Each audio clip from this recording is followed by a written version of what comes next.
Arise, O compatriots. It's time to vote the right leadership to lead Nigeria to peace and prosperity. Since the country attained independence in 1960, Nigeria has never had it so bad.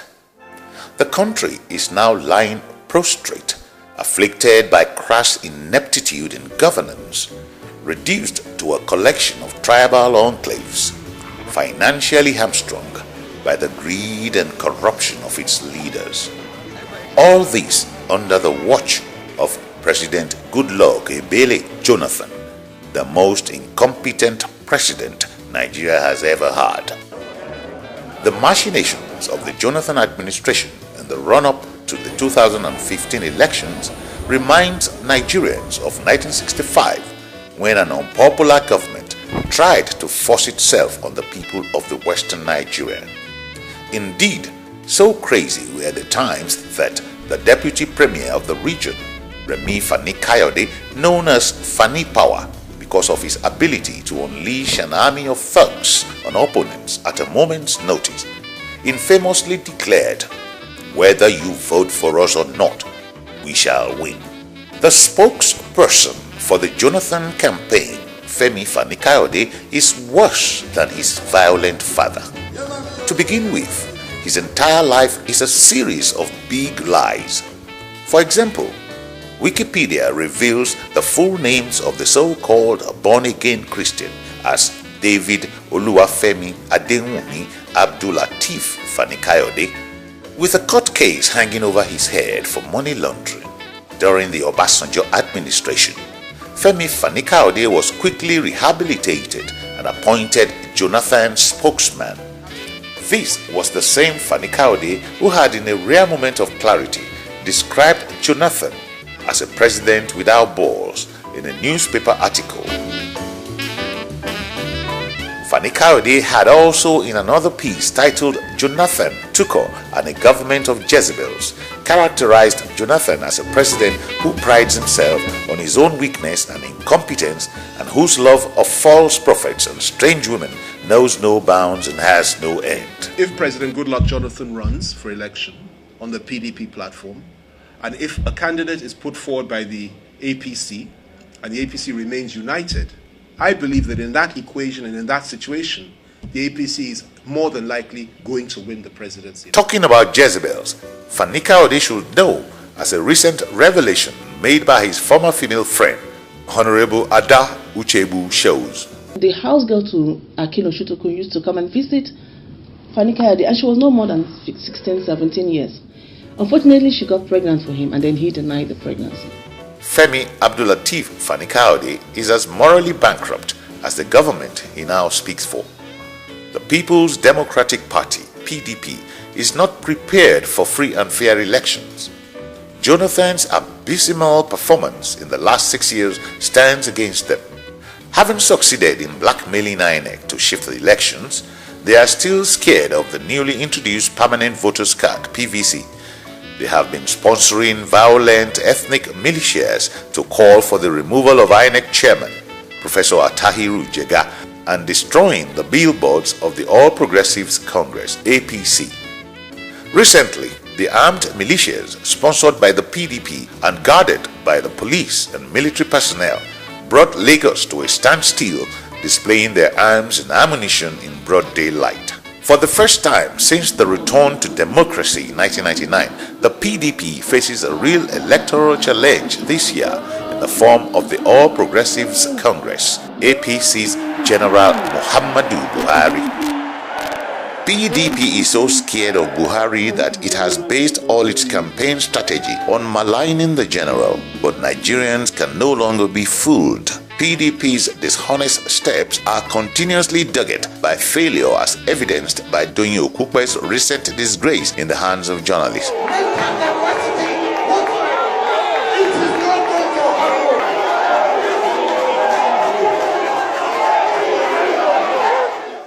The Cinderella tale of how Jonathan became president is the stuff of which fables are made. Appointed as running mate to Dipriye Alamasia in the governorship race of 2003, Jonathan became governor of his native Bayelsa state when his boss was impeached for stealing public funds. He was again appointed running mate to Umaru Yar'Adua in the 2007 elections and again benefited from the death of his boss. He became acting president and later president.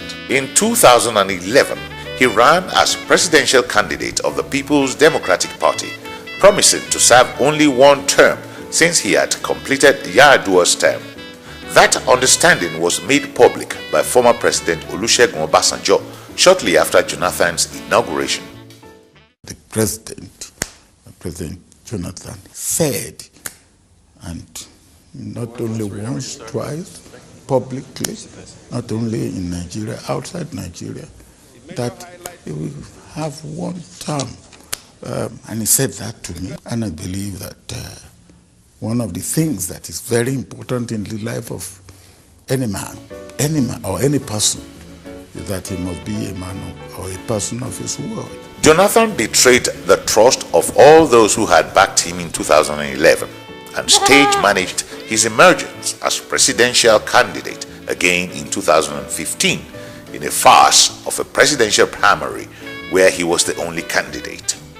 Jonathan has deployed hate as a weapon in his re-election campaign, pitching Christians against Muslims, South against North, brother against sister. His main weapon, a series of lies. Some 60% of the people of Nigeria don't have enough or regular power, regular electricity. There are constantly shortages and outages. I would have loved that you ask an ordinary Nigerian on the streets of Lagos, Abuja, or any other city this question about power. That is one area that Nigerians are quite pleased with the government, that our commitment to improve power is working. For the past 4 years now, even where I'm staying, actually, I don't have lights. For the past, let me just say, for the past 1.5 years, they have been promised all these lights, which we've not seen. Power in our nation, Nigeria, is very bad, low this time around, because even in my area where I stay now, it doesn't have power at all. The poor generation in the country is so badly to the extent that it affects nearly every sector of the economy. We, the masses, are actually suffering because in one way or the other, it's affecting our businesses. For now, it's very, very poor. People are suffering. There is suffering in Nigeria. Great suffering in Nigeria. No good road, no hospital, no stable lights, no drinking water, no transportation, nothing. Nothing in Nigeria is moving, nothing. Corruption has now reached an industrial scale in Nigeria. We all remember with sadness the multi-billion naira pension fund scam. Also, Petroleum Minister Diezeni Alison Madueke's renting of 2 private jets for 10 billion naira. The story of the Jonathan administration is a litany of corruption. Convicts such as Dipriye Alamaisia are routinely granted state pardon and rehabilitated to contest senatorial election. Abuja tarmac expansion inflated contract, which makes the new tarmac the most expensive per square meter in the whole world. Private jets and arms deal. Instead of buying arms through due process, our government went the way of gangsters by smuggling millions of dollars into South Africa in 2 tranches of $9.7 million, which was ferried by a private jet belonging to their pastor friend, and a $5.3 million transferred through the banking system. Then the immigration tragedy. To date, nobody has been punished for the death of Nigerian youth during the scam-laced immigration recruitment exercise in 2014. Under Jonathan, corruption is never punished because the government itself thrives on a system of opaque patronages. It is clear that Jonathan does not know the meaning of corruption. It shows in his personal life. While occupying the seat of president, he incorporated a company, Ebele Integrated Farms Limited, in which he is a major shareholder. On January 13, 2014, Ebele Integrated Farms Limited was granted a 9,404 hectare plot of land, 1680, in cadastral zone E05 Aviation Village, Abuja. As Jonathan is helping himself to Nigerian goodies, so are his ministers. For example, the Minister of the Federal Capital Territory, Bala Mohammed, is a major shareholder in a company, Bird Trust Agro Allied Limited, which he incorporated on 31st May 2012 and allocated a 40.40 hectare plot 1682 in cadastral zone E05 of Aviation Village, Abuja on 11th April 2014. The president has been encouraging hate peddlers like Edwin Clark and Asari Dokubo to inflame the national passion and openly commit treason without restraint. No Northerner will ever be elected president in this country again. One of the biggest scandals of all time was the fuel subsidy scam in which party men and their children defrauded the nation to the tune of $6.8 billion. The Jonathan administration spent 971 billion naira in 2014 and is still planning to spend 457 billion naira in 2015 on phantom subsidies. The government is not interested in local refining of crude oil because fuel importation is one of the prime avenues for lining the pockets of loyalists. Nigeria is the only member of the Organization of Petroleum Exporting Countries, OPEC, that imports petroleum products.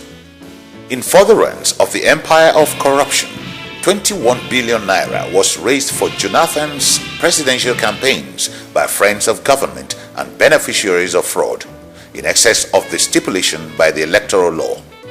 President does not believe in the rule of law as shown by his close association with Alhaji Ali Modu Sharif, who has been fingered as one of the original sponsors of Boko Haram, and companionship with Buruji Kashamu, a fugitive from the American justice system who is alleged to be a drug bearer.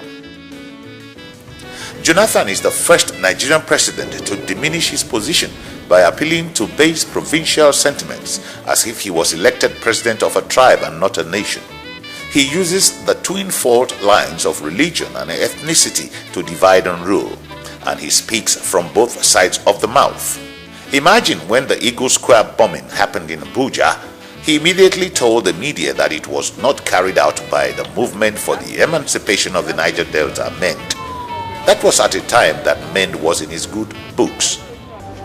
People just use the name of MEND to camouflage criminality and terrorism. But during his recent campaigns, he has been telling the people that MEND had planned to assassinate him. Oka was procured by some Nigerians to assassinate me. And Oka bombed Abuja. The attempt was to assassinate me. Which meant, Mr. President, but it's the economy that has suffered most under Jonathan and the PDP. As recently disclosed by Chukwuma Soludo, former governor of the Central Bank of Nigeria, our public finance is hemorrhaging to the point that estimated over 30 trillion naira is missing or stolen or unaccounted for or simply mismanaged. The Obasanjo administration paid off the chunk of our debts, but Jonathan has returned us to the famous list of debtors and depleted our foreign reserves. A quick checklist of Jonathan's achievements: a rigging down of the $20 billion not remitted to the federal account by the NNPC to $1.48 billion by PricewaterhouseCoopers. At the current exchange rate, that is 314 billion naira unremitted. Use of the army to invade newspaper houses and confiscate newspapers in breach of the Freedom of Information Law and the Constitution. Brazen appropriation of the Bring Back Our Girls hashtag to bring back Jonathan, and ignoring protests at home until stung into remorse by the foreign press. How much more cruel can a president be? Electricity generation is still below 4,000 megawatts, despite huge investments and supposed privatization of the sector. About $24 billion has been spent so far without any visible improvement. 24% of Nigerians are unemployed. It is easy to understand why there is so much misery in Nigeria under Jonathan. Jonathan has failed to deliver on his 2011 election promises: inland port in Onitsha, dry port in Aba, and the east-west road. The foundation of the second Niger bridge has been laid twice, but there is no bridge to show for it. President Jonathan is on record as celebrating Nigeria's economic growth by boasting that he has created many millionaires and billionaires, not that he has created more jobs. The fleet in Nigeria's presidential aircraft, 11 at the last count, is more than that of many commercial airlines in Nigeria. Nigeria's domestic debt under Jonathan has risen to 8.9 trillion naira, or 9.2% of revised gross domestic product, GDP. Our external debt has also risen to $9.5 billion.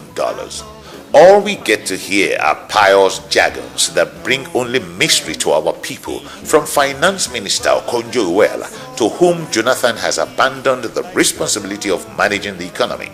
Jonathan administration is a neo-colonial regime, as where our country is run like a satellite of imperialism.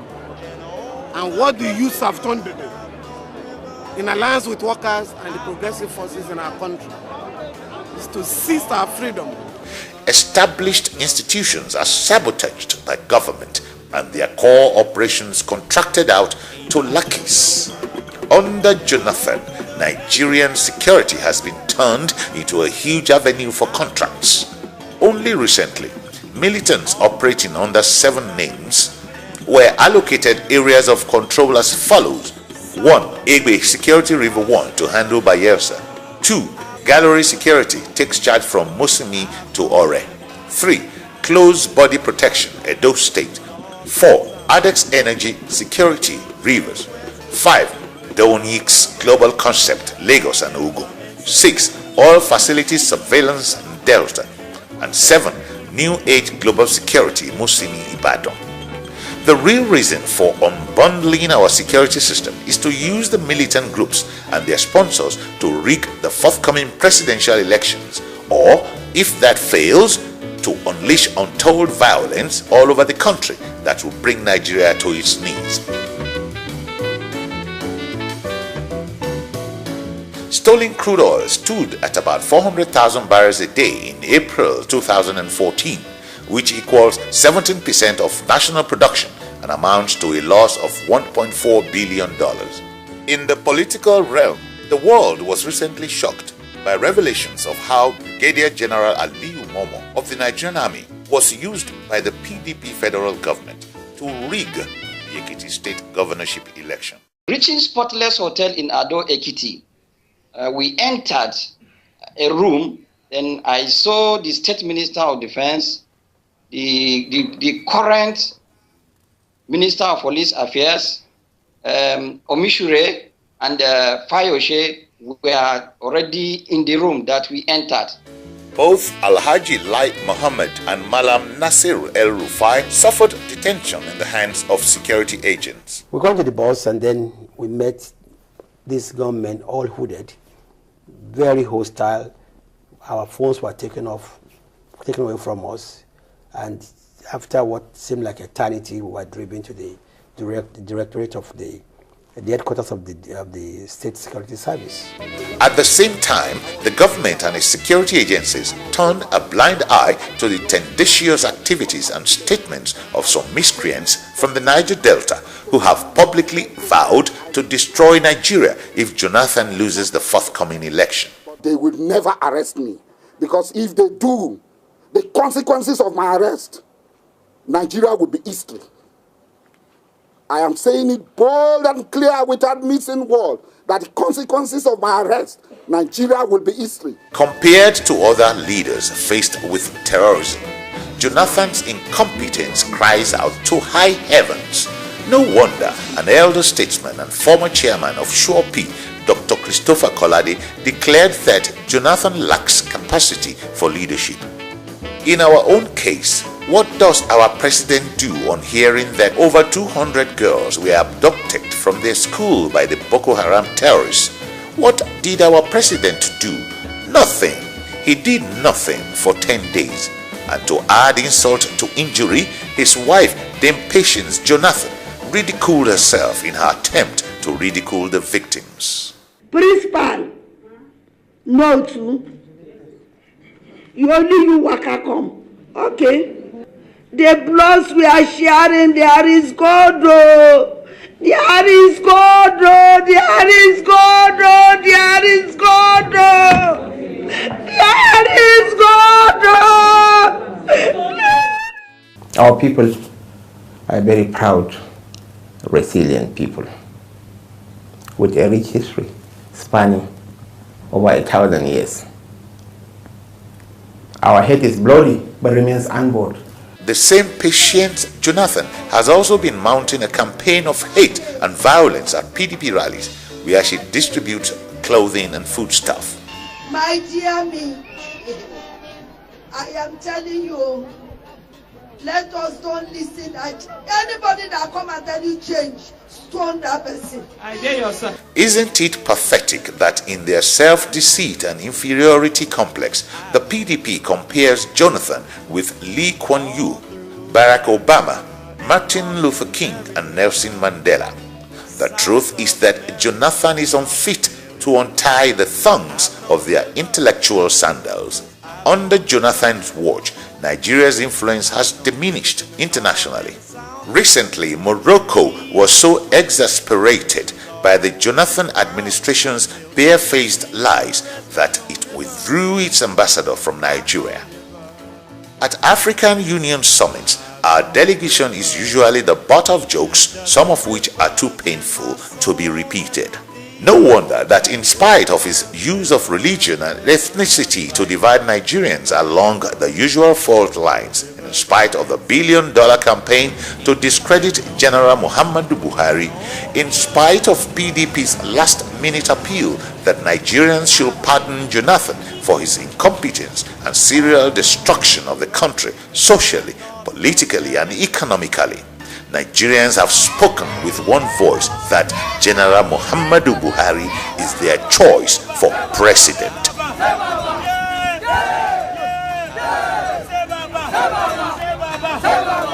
As civilian president in 2015, by the grace of God, Buhari will operate under democratic tenets. Buhari is man enough to take responsibility for his leadership. To be sure, Buhari wouldn't be the first general to rise up patriotically to the rescue of his country. When South Africa was in great dilemma, I was about to disintegrate. Who did they call? Mandela, of 74 years old, right? And used his wisdom to save South Africa. When America was in the economic depression, who did they call? The 73-year-old Ronald Reagan. Those who are afraid of a Buhari presidency are the eminent thieves and economic saboteurs, drug barons, local terrorists in the guise of militants, oil pirates, bribe takers who mount their illicit toll gates in various government agencies and within the corridors of power. Middlemen who facilitate the inflation of contracts and public officers who routinely abuse the trust reposed in them. The first time we are having a PhD in charge of Nigeria, look at what nonsense he has made of the country. It is clear that Goodluck Jonathan does not have anything more to offer Nigeria. In the last 4 years, security has taken more than 25% of our total budget. 2011, 968 billion naira. 2012, 921 billion naira. 2013, 950 billion naira. And 2014, 845 billion. Yet, we still have a long way to go. If Jonathan's performance was abysmal in 6 years, there is no guarantee that he can do better if given another mandate. People are suffering. There is suffering in Nigeria. Great suffering in Nigeria. No good road, no hospital, no stable lights, no drinking water, no transportation, nothing. Nothing in Nigeria is moving, nothing. They find a solution to that, and I mean quickly, there's going to be a crisis. We need change. We, the Nigerian people, are the change. The All Progressives Congress, APC, is committed to job creation, fight against corruption, free and quality education, agricultural development, housing development, and healthcare plan for children and adults. An APC government will also provide social welfare for the less privileged. Stable power supply, standard infrastructure, better management of natural resources, security, freedom of religion, and a progressive focus on foreign affairs. General Muhammadu Buhari is a tested statesman with a proven track record of gallantry. As Commander-in-Chief, he will secure Nigeria and protect its citizens. It's time to bring on board a bold and firm leader, His Excellency General Muhammadu Buhari, Grand Commander of the Federal Republic, GCFR, is the man. It has been a tough race, but we see General Buhari in first place, racing to the finish line, while the competition seems to have lost all energy. And what's this? They brought up propaganda. But he scales it. And now they are trying to block him with religion. But no way. They seem very desperate now. Oh no. They are bringing aid, certificate, and now postponement. But General Buhari scares them all. General Buhari for the people. Vote Buhari for president. APC, shame.